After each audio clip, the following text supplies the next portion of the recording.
مبارک ہو. میرا بابا شیر خدا آیا ہے. مولا میرے بازو میں کوئی ہاتھ لگا رہا ہے.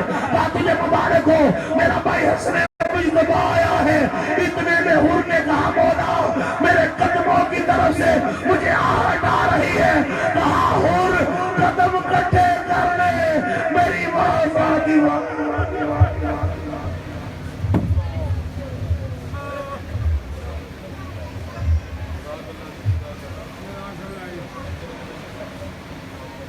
محمد والے محمد صلوات.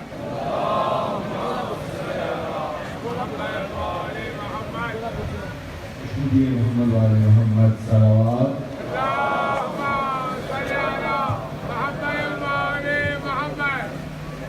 میں انتہائی ممنون اور مشکور ہوں قبلہ وقاص مجددی صاحب کا کہ وہ آئے اور انہوں نے ہمیں یہاں ذکر محمد والے محمد کے لنگر سے نوازا. اور کیا خوب نوازا. پروردگار ان کو عمر خضر عطا کرے اور یہ اسی طرح سے ذکر محمد والے محمد کا لنگر تقسیم کرتے رہے. درود بھیجیے محمد والے محمد. ایک اعلان سماعت فرمائیے گا. سالانہ مجلس عزا و شبیہ ذوالجناب طریق 28 اکتوبر بروز ہفتہ 8 بجے رات برمقام شیخ محمد حسین جعفری مکان نمبر 151 عاشق روڈ شیرشاہ روڈ ٹوکے والا چوک میں شاد باغ میں مجلس عزا منعقد ہوگی رات 8 بجے, جس میں قبلہ عمران عباس مظاہر صاحب خطاب فرمائیں گے.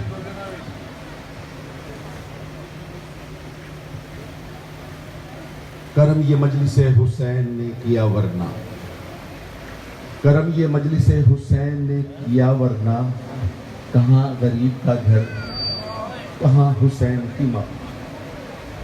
مومن کرام, جیسے کہ آپ جانتے ہیں کہ مجالس عزا کو برپا کرنے میں بانیان مجلس کا بہت ہاتھ ہے. آپ سب دعا کریں کہ خلیفہ برادران مولا ان کے رزق و روزی میں برکت عنایت فرمائے, ان کے رزق میں کشادگی عطا فرمائے, اور جس خوبصورت عقیدت سے انہوں نے فرش عزا بچھایا ہے مولا ان کو اپنی بارگاہ میں قبول و منظور فرمائے. بانیان مجالس کی طرف سے شکر گزار ہیں اہل محلہ کے, اسلامک ویلفیئر سوسائٹی شاد باغ کے, پنجاب پولیس کے جوانوں کے, T M O Shalimar Lahore, LESCO کے عہدیداران کے, تمام سکاؤٹس کے انچارج وقار ظفری صاحب کی, دیگر محکمے اور خصوصی ہماری محمدی امن کمیٹی جو ہمارے اہل سنت برادران ہیں, مولا ان کو اجر کثیر عطا کرے اس کا, اور ان کے رزق و روزی میں برکت عطا فرمائے. خصوصاً آصف بٹ صاحب, عبدالحمید بٹ صاحب, عبدالقادر بھولا صاحب اور ہمارے محترم جناب وقاص مجددی صاحب, مولا ان کے رزق و روزی میں اور ان کی عزت میں اضافہ فرمائے. درود بھیجی محمد والے محمد کا.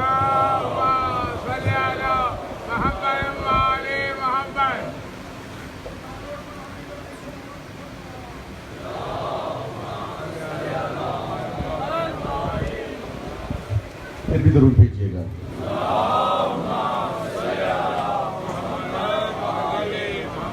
مومن کرام, ہمارا یہ عقیدہ ہے, یہ ایمان ہے ہمارا, اور یہ ہمارا ہی نہیں ہمارے اہل سنت برادران کا بھی یہ ایمان ہے کہ امام مہدی علیہ السلام آئیں گے اور باطل کے خلاف تلوار اٹھائیں گے.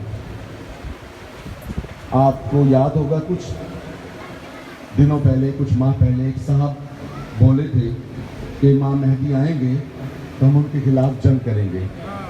یاد ہے نا آپ کو؟ اپنے دشمن کو تو ہم بھول جاتے ہیں, دشمانہ نے محمد والے محمد کو ہم نہیں بھولتے. اس کو شخص کو ذہن میں رکھیے گا. ایک ربائی آپ کی سماعتوں کے لیے ہدیہ کرنے لگا ہوں. انوار کی مالاؤں میں پیتل کو جڑیں گے. اس شخص کا دعویٰ دیکھیے کیا تیری اوقات ہے اور وہ کیا دعویٰ کر رہا ہے. انوار کی مالاؤں میں پیتل کو جڑیں گے, الجھیں گے تو پھر موت کے پاؤں بھی پڑیں گے. بدبخت قبیلے پہ ہنسی آتی ہے شوکت, مختار کے سہمے ہوئے قائم سے لڑیں گے. نعرہ حیدری, حیدری, بلند تر صلوات محمد وعلی محمد. آج ہمارے درمیان قبلہ اشفاق حیدر جعفری صاحب فاضل کم موجود ہیں. میں ان کا انتہائی ممنون اور مشکور ہوں قبلہ کہ آپ ٹائم نکال کر یہاں پر تشریف لائے ہیں. قبلہ کی واپسی بھی کل ہی ہے, انہوں نے واپس کم جانا ہے, اور ہمیں یہ شرف حاصل ہوا ہے کہ ان سے فیض یاب ہو سکیں. میں دعوت خطاب دیتا ہوں قبلہ اشفاق ہے اور جاوید صاحب کو کہ وہ ممبر پر آئیں اور ذکر محمد وآل محمد سے ہمارے دلوں کو منور کر دیں. درود بھیجیے محمد وآل محمد پر.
ایک مرتبہ باوازی بلند صلوات.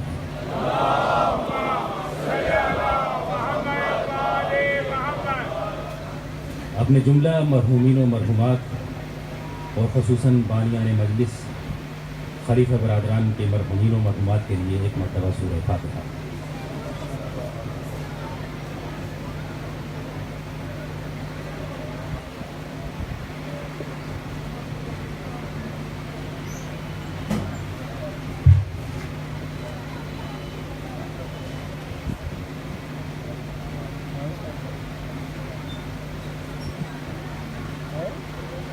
ایک مرتبہ اور صلوات پڑھیں.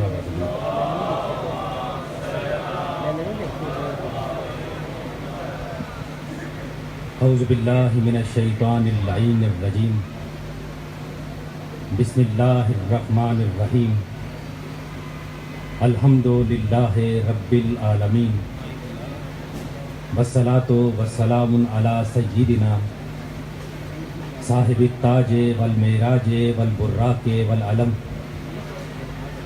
دافع البلاء والبواء والقحط والمرض والعلم. اسمہ مکتوب مشفون منقوش فی اللوح والقلم. جسمہ مقدس مطہر منور فی البیت والحرم. نبی الحرمین امام القبلتین وسیلتنا فی الدارین جد الحسن والحسین مولانا ابی القاسم محمد.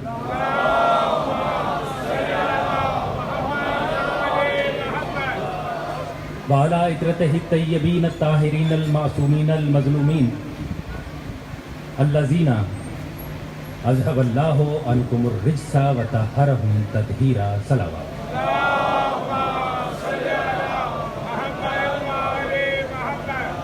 اما بعد قال الله تبارك وتعالى في كلامه المجيد وخطابه الحميد وقوله الحق.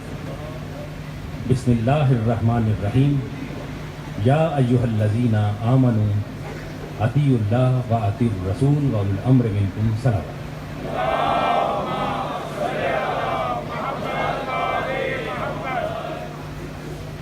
عزیزان گرامی، وقت چونکہ بالکل محدود ہے اور یہ ذکر لامحدود ہے، میں بغیر کسی تمہیدی گفتگو کے اپنی بات کو آگے بڑھاتا ہوا آپ کو زحمت دینا چاہوں گا کہ اس بارگاہ میں جب بھی آپ آئیے تو اس بارگاہ میں آ کر کوشش کیا کیجئے کہ اگر کوئی دعا کرے تو اس کے ساتھ آمین ضرور کہا کرے. اس لیے کہ یہ حسین کی واحد بارگاہ وہ بارگاہ ہے کہ جہاں پر دعائیں قبول ہوتی ہیں. بڑا پڑھا لکھا اور ذہین مجمع تشریف فرما ہے. میں سمجھتا ہوں کہ اگر کسی کے آمین کہنے سے کسی بے اولاد کو اولاد مل جائے، کسی بیمار کو شفا مل جائے، تو آمین کہنے کا حق بنتا ہے. سب سے پہلے میری دعا ہے کہ خداوند عالم بانیان مجلس کے رزق اور عزت و عظمت میں اضافہ فرمائے. ہم اپنی حاجات اپنے امام وقت کے توسل سے بار الہ تیری بارگاہ میں پیش کرتے ہیں، انہیں مستجاب فرما.